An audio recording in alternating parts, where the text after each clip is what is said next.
All right, my name is Mark Parker. I teach here at Treasure Mountain Junior High. I'm an English teacher.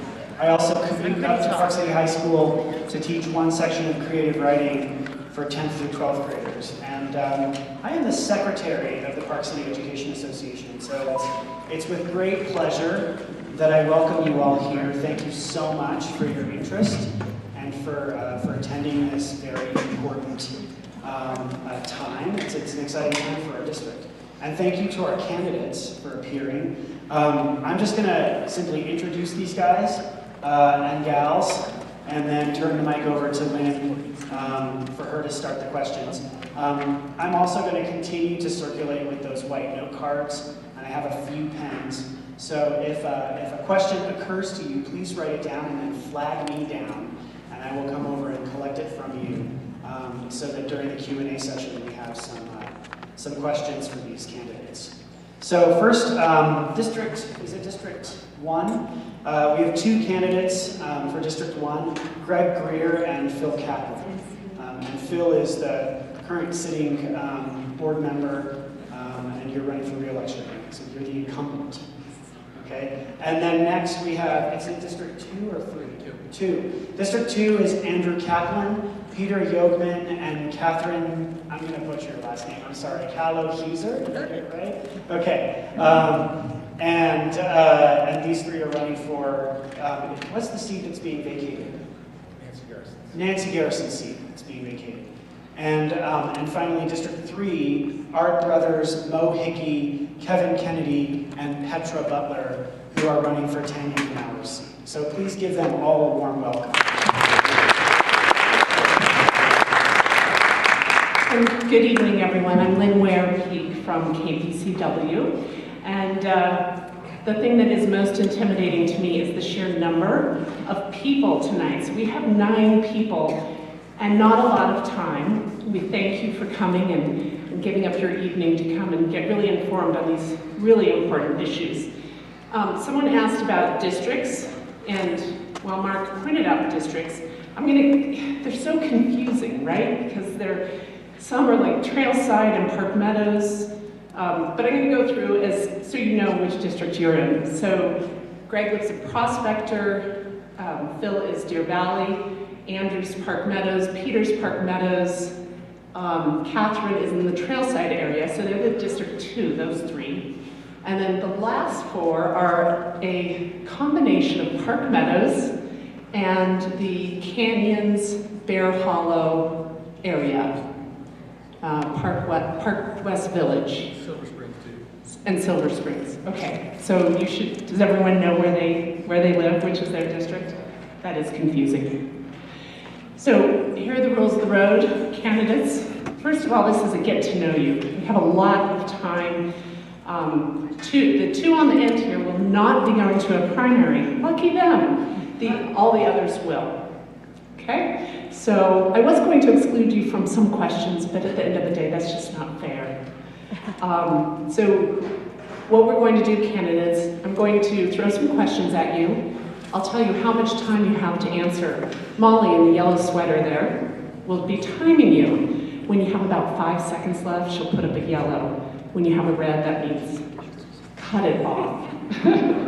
So we will have time if you're just coming in. White cards are circulating. You can write your questions on those. We will go through those. We want to not have repeat questions. I want to remind everyone that we've had a lot of emotion and a lot of heat in the school district this week. We want this to be positive, respectful, and we probably won't read the questions if they are not that.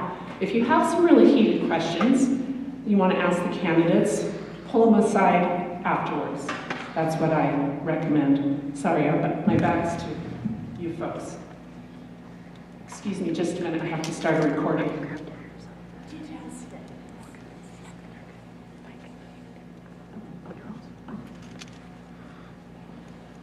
Okay, since this is a get to know you, Greg Greer, we're going to start with you. You have 2 minutes to tell us who you are, what your background is, do you have kids in the district, why you decided to run. 2 minutes.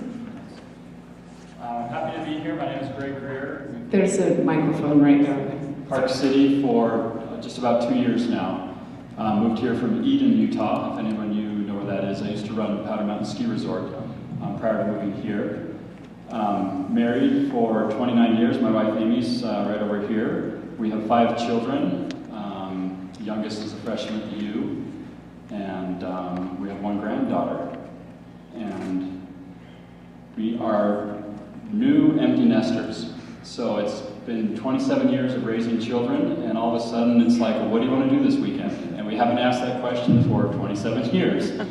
And having this extra time on our hands and being here in Park City, we consider this our home now. We have children in Utah Valley, we have children in Weber County. We figure Park City is attractive enough as the kids go off and do their things. They're always going to come back here. We can bribe them with skiing and other fun things. So we intend to make this our home for long term, and having extra time on my hands, wanted to get involved. 20-some years ago, my wife taught me a lesson about doing the right thing when she called me at work one day and said, "Wait, what do you think about adopting a baby boy?" We had 3 girls at the time. I said, "Well, can we talk about this later?" And she said, "Well, someone's offered us this baby boy." And I said, "Well, who are they, and why us, and what do we know about the mother and her health," and on and on and on. She said, "Would you quit trying to analyze this and just do the right thing?" And I said, "Yes," anyway.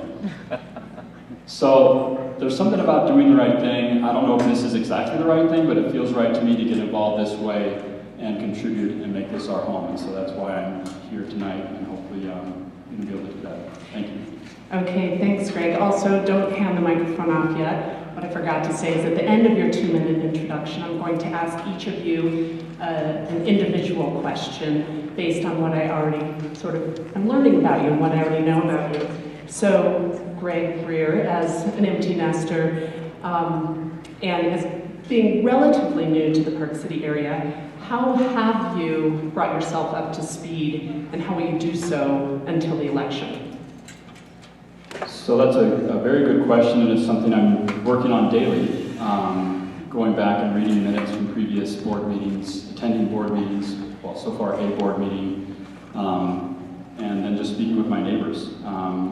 It's been a great excuse to introduce myself even more than we normally would. We like to get on the trails. We hike and bike Lost Prospector a lot, so if you're there, we might see you on that trail.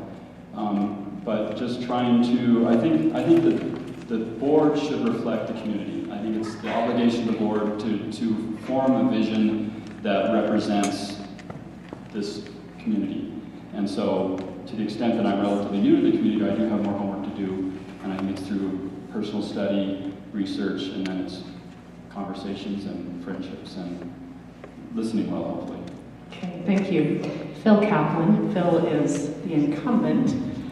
And good evening, Phil. You have 2 minutes to introduce yourself, talk about your background, and Thank why you, you want to Lynn. do this again. It's great to see so many people up here running for school board. That's wonderful, and thank you all for being here tonight as well.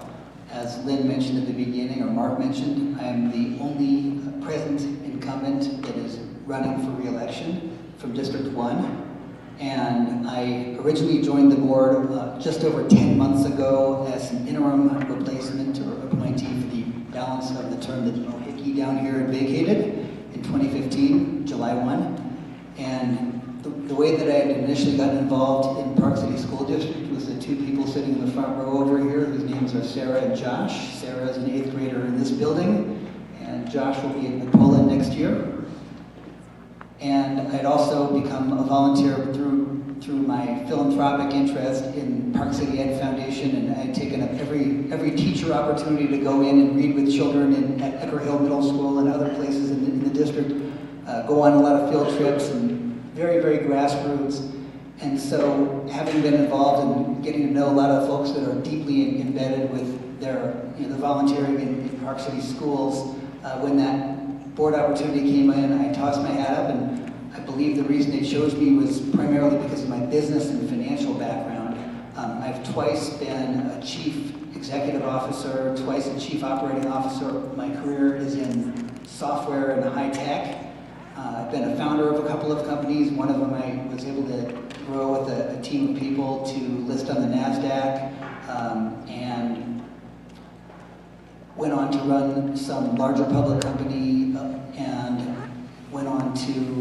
private equity turnaround, and I moved all over the country for that, and we ended up settling right here in Park City because we love the place, and we figured it was a wonderful place to put kids in school, and so my expertise that I bring to the table is in management, operations, and finance. I'm a very effective board member, and in the 10 months, it's not enough to make a lasting difference, in my opinion, so I would like to be able to continue the work that I've started. Currently sitting as co-chairman of strategic planning, co-chairman of the audit committee. I'm the board sponsor for the nutrition task force that's going to be upgrading the food, and I'm getting the red card, so I will leave it with various other services. Phil, but don't get rid of the microphone yet. I want you to quickly describe for the audience, a school board is a team, and it's made up of people with different talents, and those varying talents are important. We don't want too many CEOs. We don't want too many people with a very deep education background. We want a good mix. Describe the members. You've just told us you're the CEO, right? So the remaining members on the board will be J.J. Ehlers and Julie Eihausen. How does the board round it out in terms of skills with those two? Just so people can get an idea as we go down. Sure, well, maybe JJ, you could stand up. JJ is our current vice president. In just 1 minute. And then Julie Eihausen sitting back here. JJ lives in Jeremy Ranch and represents that part of the district, and Julie is in Timberline area and represents Timberline, Pinebrook, and some of those neighborhoods, if anyone here is from one of those neighborhoods. And Julie has a small business construction finance type background, and JJ is they're both involved actually in policy with the district. As I mentioned, JJ is the current vice president, so the role that she's taken on in the present board, which, the board, after the election, the board decides who takes leadership positions amongst ourselves come January after the election. So JJ was elected as vice president of the board for the present term. Thank you. I think that's enough, thanks.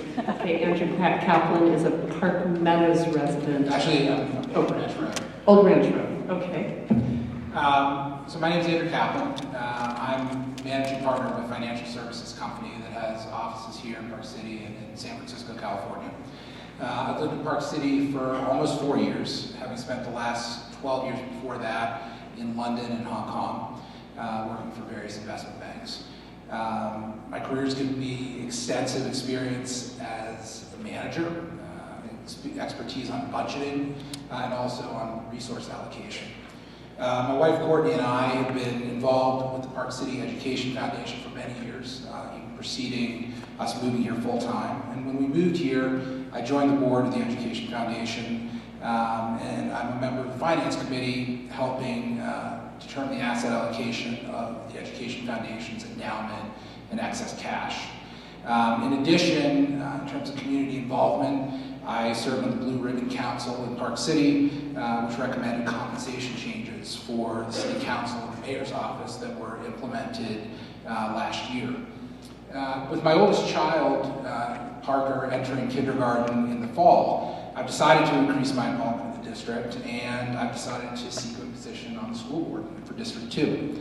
Some of the people up here this evening have chosen to run for various reasons, including being angry with district policy or the administration or advocating severe change. And obviously these are legitimate reasons to run. However, I'm running for a different reason.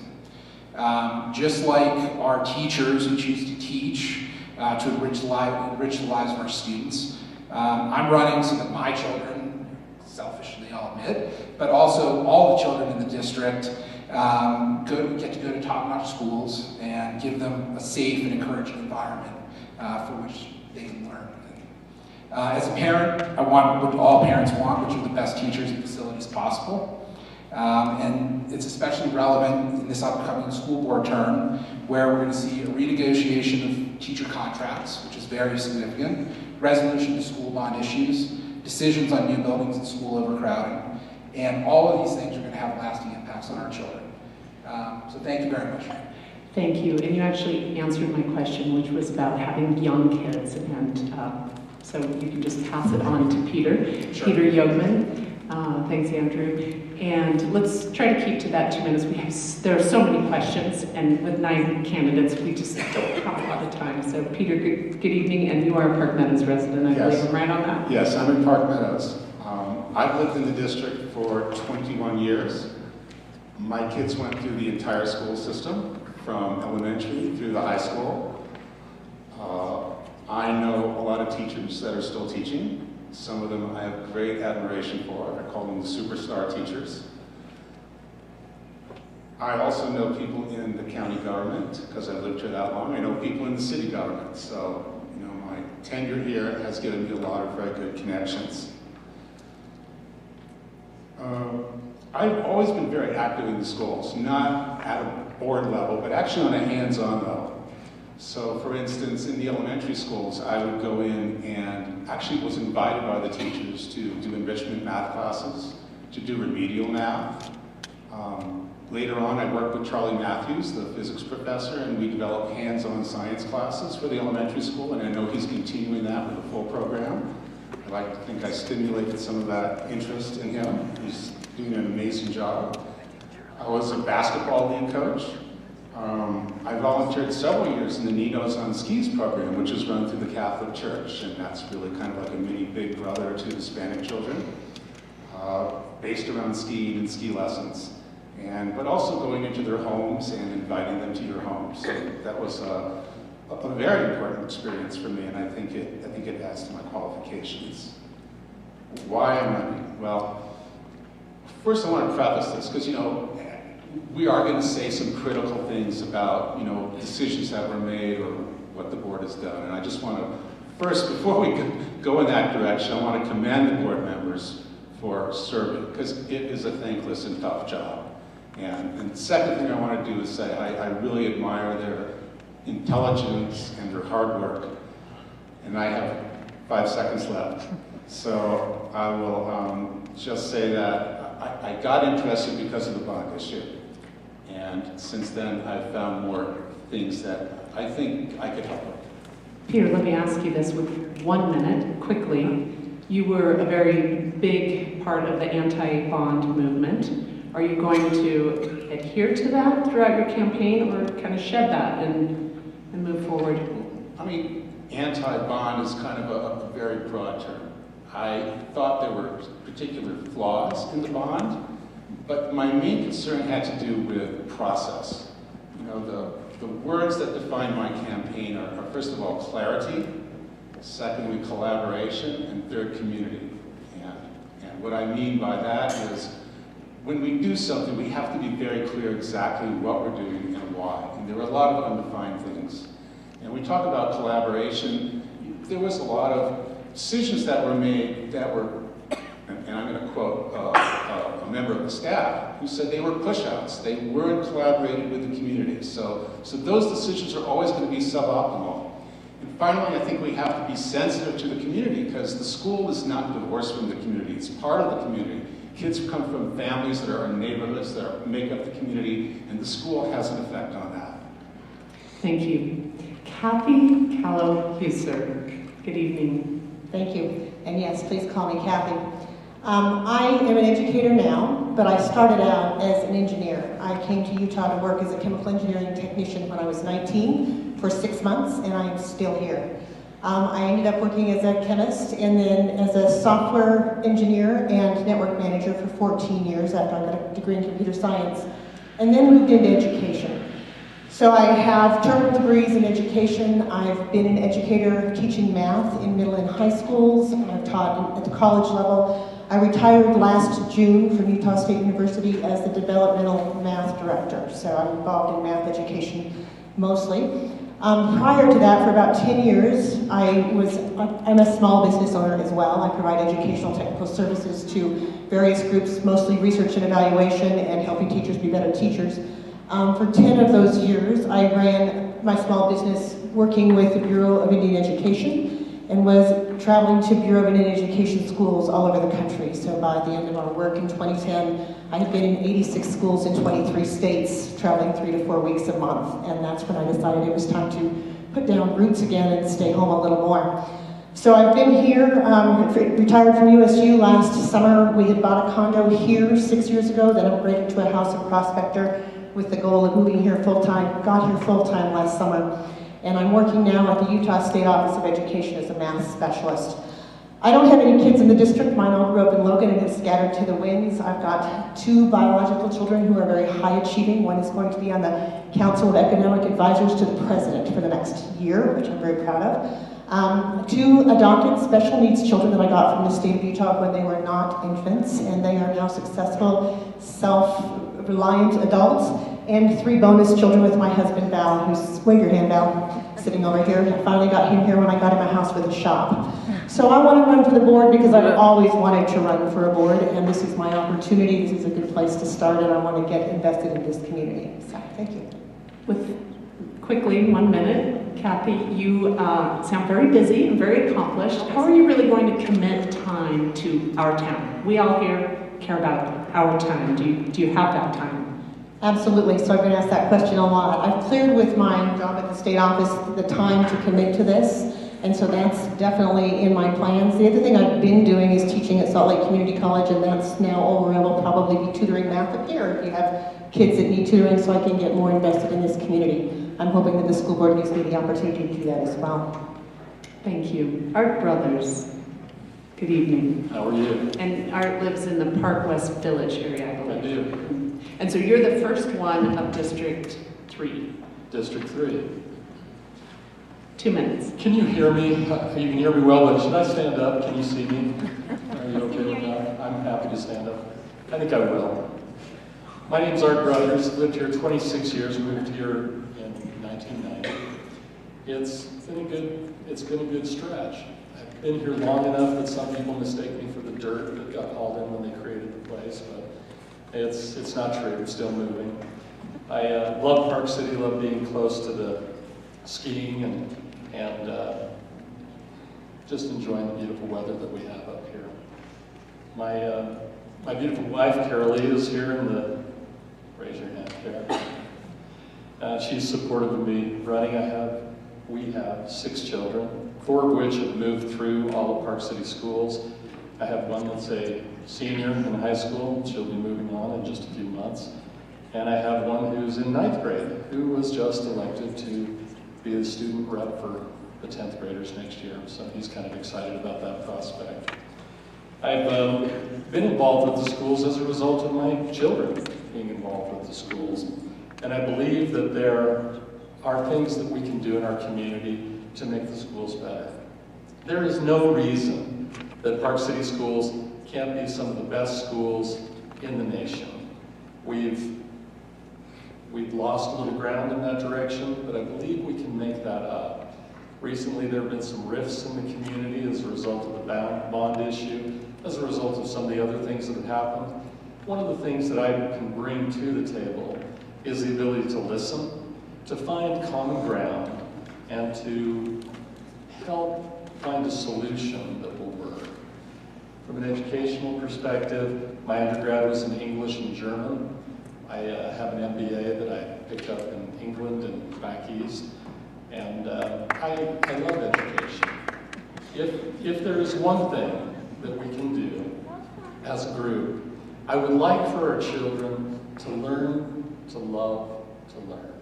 If we can make them lifelong learners, we will have made them kids who will always continue to Thank you. add more and more to their community. And very quickly, Yes. what one thing would you do that we're not doing now to turn our kids into lifelong learners?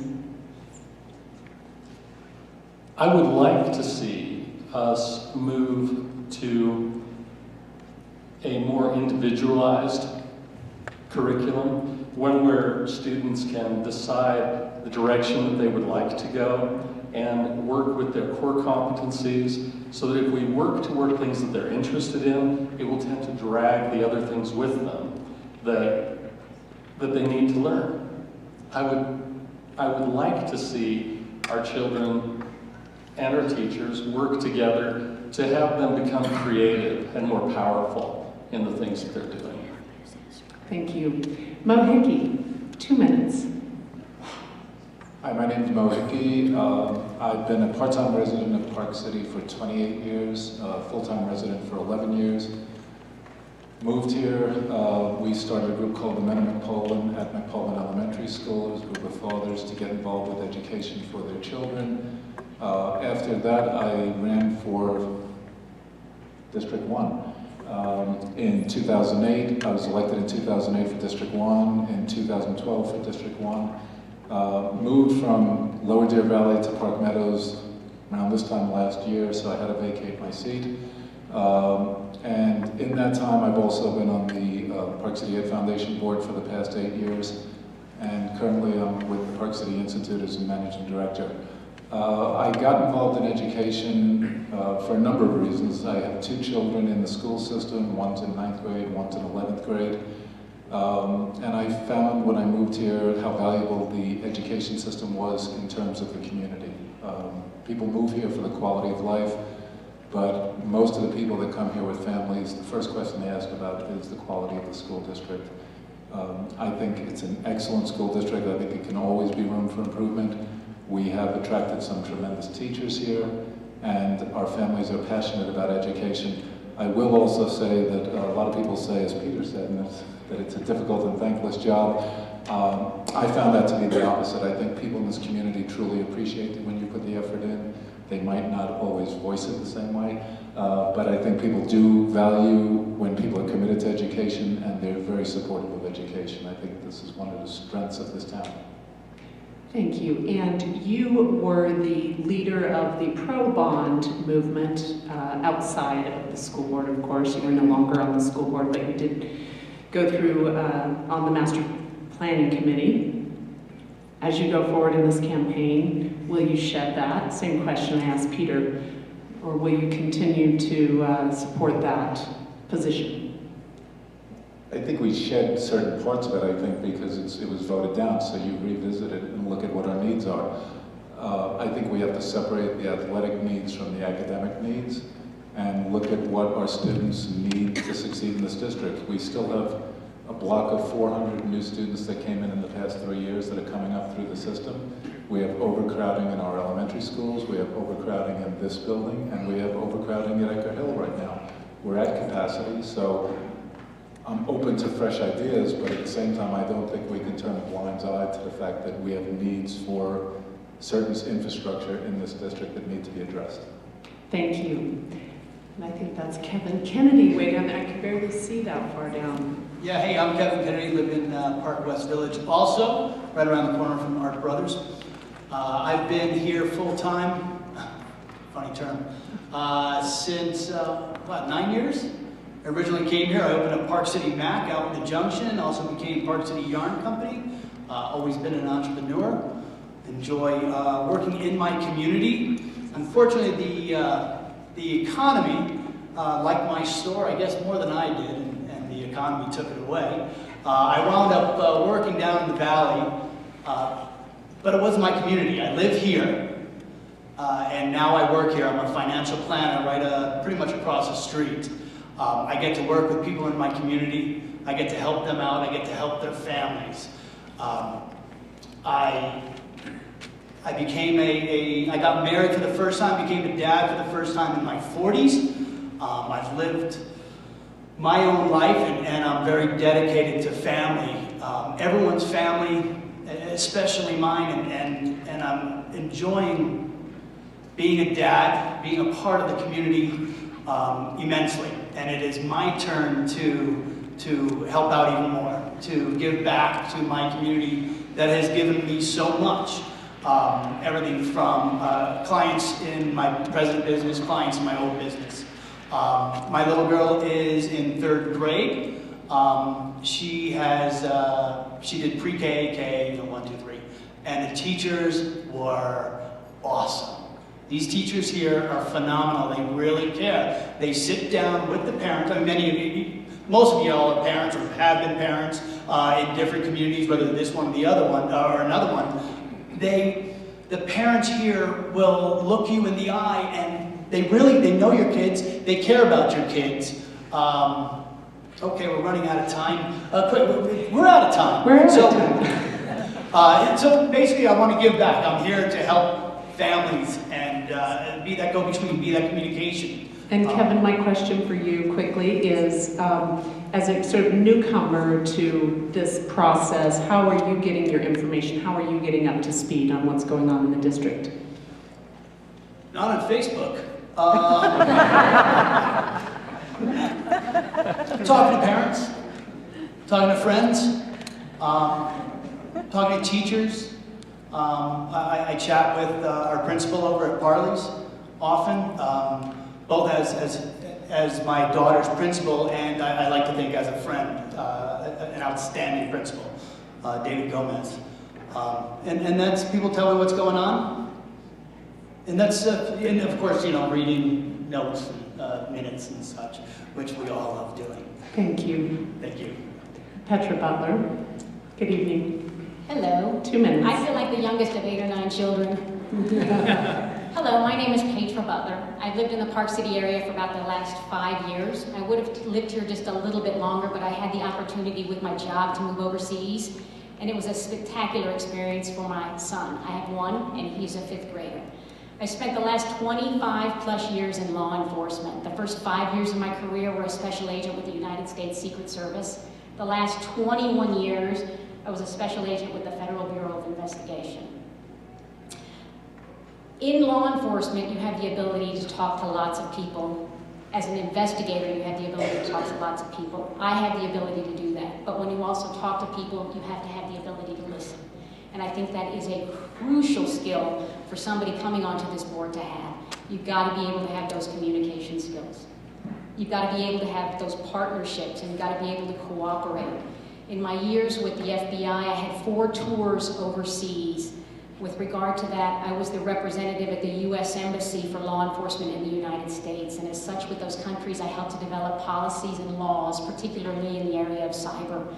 Most of these countries, specifically Romania, which was a country that I served in, they didn't have cyber laws. So with regard to extradition, we would never get these people back to our country. And as we know, Eastern Europe is a hotbed with regard to cybercrime.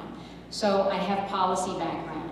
And I also have crisis management background, which I'm hoping is a topic that we'll cover a little bit later.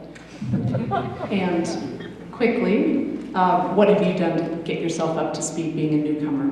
Okay, so just so everybody knows, I'm a single parent and I've worked full time. I retired 1 month ago. So, I know. What have I done? Let me tell you, I'll give you, I wrote all these things down just so I could see for myself all the things that I've done in this short month. Okay, I've attended board meetings, I've been to PTA meetings, I've been to community council meetings, I've met with district administrators, including Tom Van Gorder, Todd Halbert down at the end down there, Kathy Einhorn. I've discussed curriculum with these folks, I've talked about special needs, I've met with teachers, I've met with most of the a lot of the nonprofits in town. I've met with law enforcement, such as Chief Carpenter, Sheriff Martinez. I've met with community leaders. I've become involved with the Start Time Committee. I've hooked up with Park City Advocates. I've met with individuals from the Children's Justice Center. I've met with representatives from the Peace House. I've spoken with folks from Valley Mental Health, and the list goes on. I just want you to know that I am committed to the board. Thank you. Gee, after all that, we're almost out of time. No, we're going to speed things up now. We're going to do some rapid fire. I believe it was just yesterday that Governor Gary Herbert, after being supportive of the Common Core standards for Utah, announced that he no longer was supporting Common Core. It may have been a political strategy, right? So going down the line, and one word. Common Core, yes or no? Petra, we'll start with you. Just yell it out. We have a mic right there too, guys. I know. No, there we go. I'm a no. I'm a yes. Yes. Depends. Yes. Yes. Yes. Irrelevant, we shoot higher here. I'm yes. Thank you. Okay, let's do another rapid fire. Generally, the community supported grade realignment. The one sticking point seemed to be having the 5-6 school and the 7-8 school all on the same campus. This is something that the board is discussing in great detail now and moving forward with task force. Should the 5-6 school and the 7-8 school all be on the same campus? And if you can, in 2 words, say where you think it should be. Let's start on this end. Greg. A yes or no? Should it be together is yes? Should they not be together is no? So I'll just say a few more words quickly. I'm a traditionalist. I think they should be separate, and I like 6th grade lower and 7th and 8th and 9th potentially together, but it's a big function of facilities. Yeah, the 6th grade is the biggest opportunity to recast. I think we're going to seek community input. The current recommendation from administration is 5-6 together and separate from the rest of elementary K-4. Let's keep this quick. No, I don't think they should be together. No, I'm in favor of K6, 7, 8, and 9th in the high school. Undecided. I'm a researcher. The researcher is mixed. I need more data from this community to decide. Before I finished with my education, I'd gone to 10 different schools before graduating from high school. This is a quick answer, please. Yes. So the answer is, it can work. It depends on community support. I generally don't like the idea, but Thank I'm you. open to ideas. No, I don't think it should be, and I think it should be at the Bear Hollow parcel that the district owns. It's not my final decision. I'm okay with it personally, but it's up to the parents and the rest of the community. I think we need to do whatever's in the best academic interest of our children. I think we need to look at curriculum, and if curriculum says that this is the way that it should be, then that's the way that it should be. If 5th and 6th should be separate from 7th, 8th, if we can work together, put them together, but we need to look at curriculum. Thank you. Okay, another 3-word rapid fire. Your top 3 priorities in the district, starting with your top priority. So you could say school security, dual language immersion, and budget. Most important first. 3 words, starting with Petra. All right. Academic excellence is going to be first. Just 3 words. Oh, sorry. Academic interest, security, crisis management. Cooperation, communication, and advocacy. Students, teachers, and community. Academic excellence, communication, and caring. Kids, kids, kids.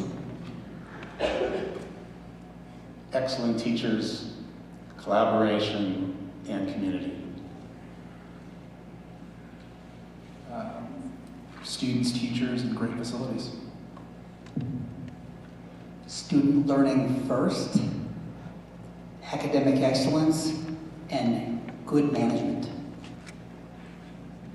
Student achievement, funding, and class sizes. Thank you. I want to remind everyone in the audience that if you have a question, you can write them on white cards. Mark Parker is picking them up, and Sam at the back.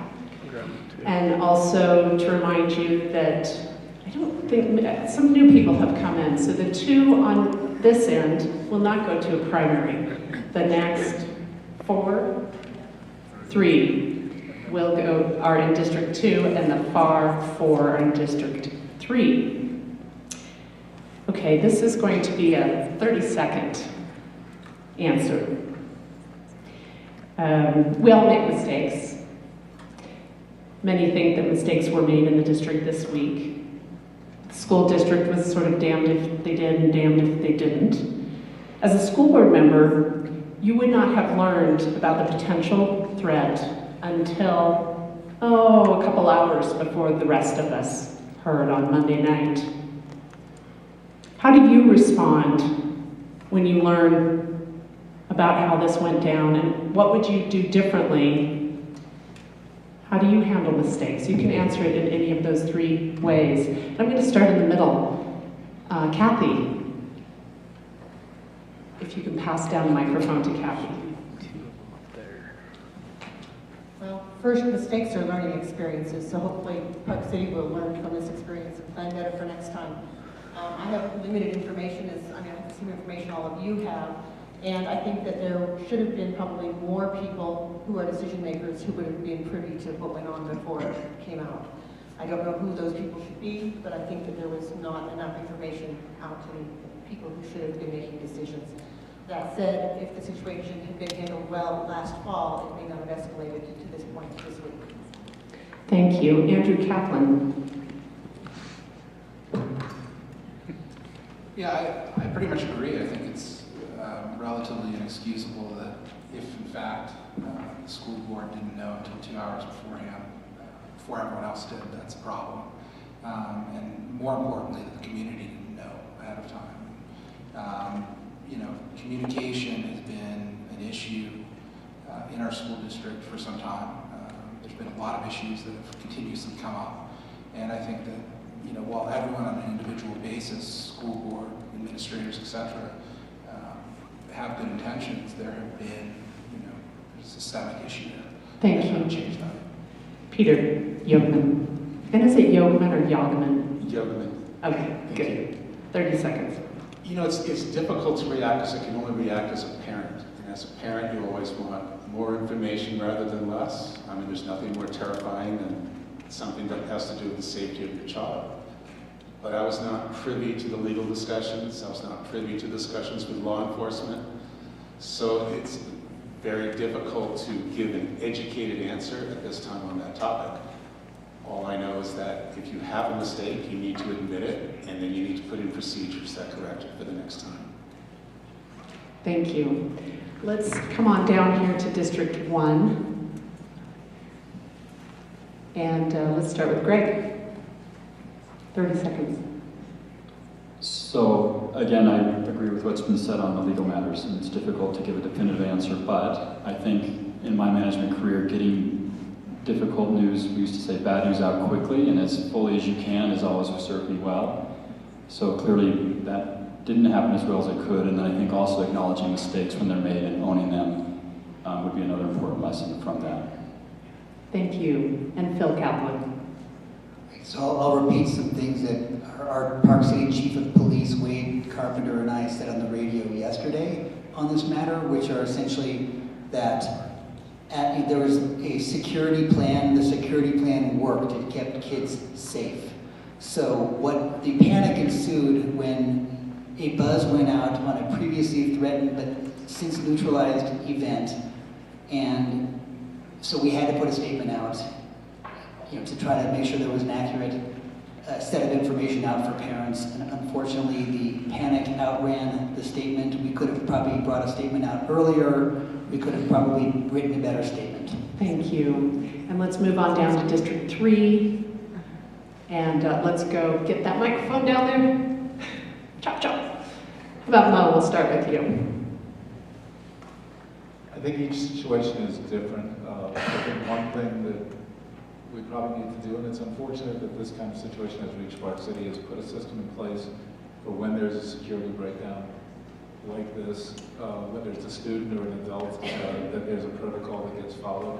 Again, nobody anticipates something like this, unfortunately, or wishes something like this.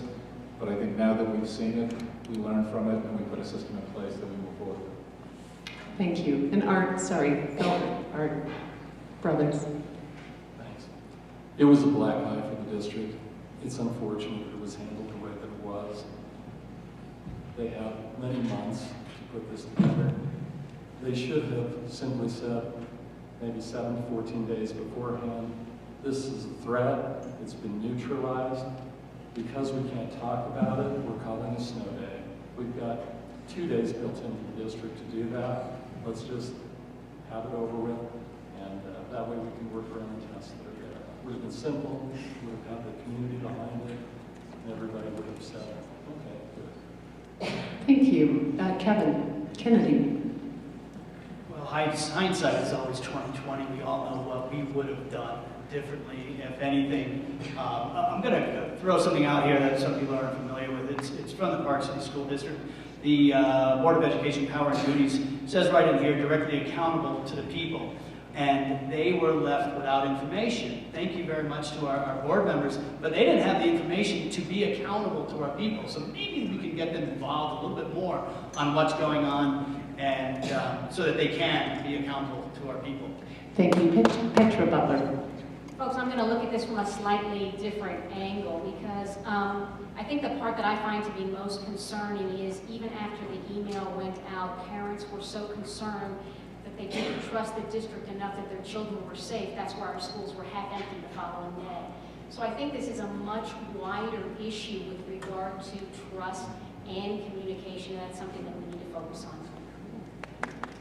Thank you. So I've seen Superintendent Ember Conley's mission statement, the mission statement of the district, so many times I ought to be able to recite it, but I can't. But a lot of the decisions that she makes, it all comes from this elemental thing, and that is closing the achievement gap. That's what keeps us from being where we want to be as a school district. Closing the achievement gap is not always popular, the decisions that you have to make. So my question is, and this will be a minute response, what are the things that you have seen in the district that you support, and what would you do differently to change, to support the superintendent in closing the achievement gap? And we'll start with, why don't we start here with Greg Greer. It's something that I'm still learning and researching, but it's my number one priority. As I stated earlier, that student achievement is at least 50 or 60% of what we do as a board, in addition to budget, in addition to communications. So I think expectations, we lived overseas 3 different times, always in Japan. And there's a different way of doing things in Japan that I obviously don't have time to talk about tonight, but there's a sense of everybody can achieve at a high level that I think needs to permeate the district, and you can't have different expectations. Other than special needs, we have a daughter who's blind, who's 27 and a student at the U, and so you obviously tailor things to the extent you can, but everybody can excel and everybody can achieve at a high level, and I think that if you start with those expectations and you work backwards, you can get pretty close to where you need to be. Thank you. Phil Kaplan. So we have a diverse population in our schools, which are roughly 20% Hispanic, Latino population, and roughly 80% other. And the achievement gap refers to the achievement difference between those two populations. Now, the district is involved in trying to make improvements to our reading and learning plans. I think that's critical. So basically the effort is to try to get kids caught up and mainstreamed by the 3rd grade. Statistically speaking, if you're caught up by the 3rd grade, you will continue to be caught up through your schools. Now the other end of things, the high school, we are so close to being a nationally ranked school. We fell out of the national rankings because of the achievement gap, but as a very well-educated constituent pointed out to me yesterday, we are something like 3 or 4 kids away from being back in the national rankings. Why does that matter? Because when kids are applying to college from Park City, you want the school to be known. Thank you. Let's go down to District 3 and we'll start with Petra Butler. Hi. Okay. This is one of my priorities with regard to the achievement gap. And again, I'm going to reiterate what Phil said. It's the disparity between the minority students and the Caucasian students. And the only way we're going to work to fix this achievement gap is we're going to have to also get our community partnerships in place, which means that, yes, we have learning at school, but a lot of things outside of school are what impedes a lot of these children's ability to learn. We can work on curriculum, we can work on many things to make education better within our schools, but unless for our Latino students we fix some of these things outside, learning's never going to get better for any of them. I've spent a great deal of time talking with Valley Mental Health, the Children's Justice Center, Peace House, Simple things like domestic violence, children having to take care of other children after school so they can't participate in after-school activities. All of these items have bearings on their ability to learn.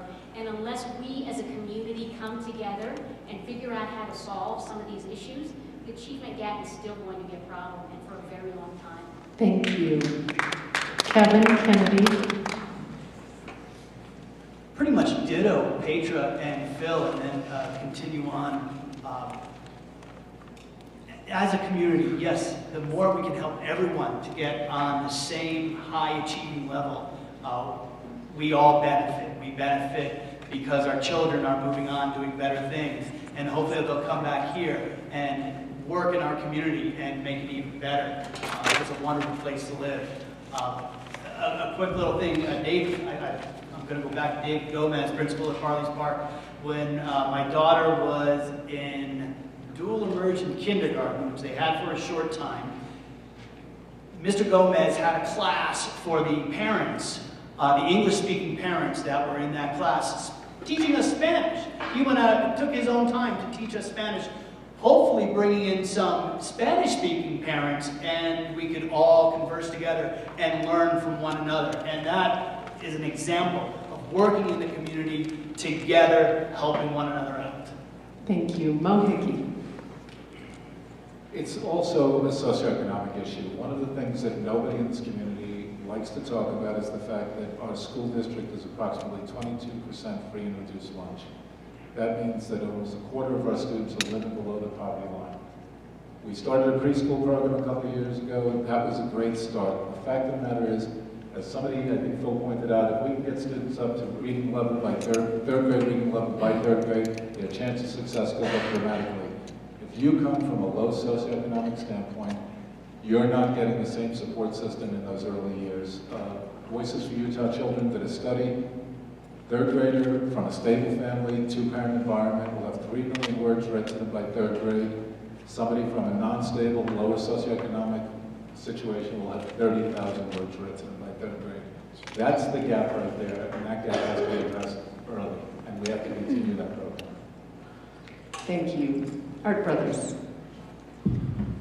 In one of the district meetings that I attended, I learned that 7% of the 11th grade students who are non-primary English speakers, just 7% read at grade level. That's ridiculous. I think it's wonderful that we're looking to help kids that are first grade, second grade, third grade. But what are we doing for somebody who's in the 11th grade and is about ready to jump into the workforce or do something else, move on, hopefully? We need to pay attention to what they need. My mother was an immigrant. She came here from Holland. My grandparents wanted nothing more than for her to fit in. I have empathy for these people that are here with us and that want to be Americans, that want to fit in every way. I wonder if perhaps the dual immersion program that we're proud of, and justifiably so. I love language. I speak some French, German, English. I love language. But I wonder if we are losing some of our most vulnerable students by riding on the backs of their Spanish-speaking capacities so that we can learn their language. They need to learn English. And that's where they'll have strength. And we need to put some real effort to people who need help today, who will be out of our system almost tomorrow. Thank you. And Andrew Kaplan, microphone's in front of you. Why don't you go next? Sure. I tend to agree that the most important time is starting in preschool. And the fact that we finally have a preschool program is a good first step. The fact that we're going to have full-day kindergarten this coming fall is a very important step. I think along with that are some issues that we all need to address, which are overcrowding in a lot of the elementary schools. We have kids in trailers at Trailside already. And that we're probably going to have another 60 kids there next year because of full-time kindergarten. And so we as a community and as a district need to continue to fund those programs, but also make sure there's room for our students, room for more teachers. We also need to support other programs that the community supports, such as PC Reads, and outside programs that help the community, PC Talks. There's a lot of things here in Park City, a lot of nonprofits that are there to help the community and help our students, and we need to embrace those. We also need to fund the buildings, we need to fund the teachers, we need to fund the reading specialists, and that's our job as a board. Thank you. Peter?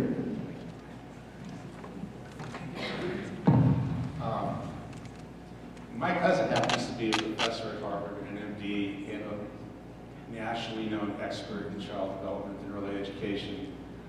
The gap that Mo was referring to actually begins at 18 months. By 3 years, it's children from a high, more enriched family have heard 30 million more words.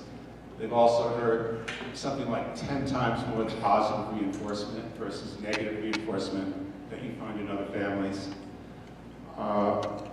How you bridge that gap means you have to start early. I'm a big supporter of the preschool, but we have to think really hard about what we're trying to do in preschool because learning is not linear.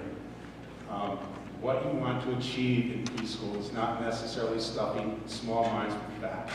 What you want to do is achieve what's called executive function. You're building a brain structure, and that brain structure is going to last for the rest of your life. And we can go into a lot more detail about how that's actually achieved. Thank you.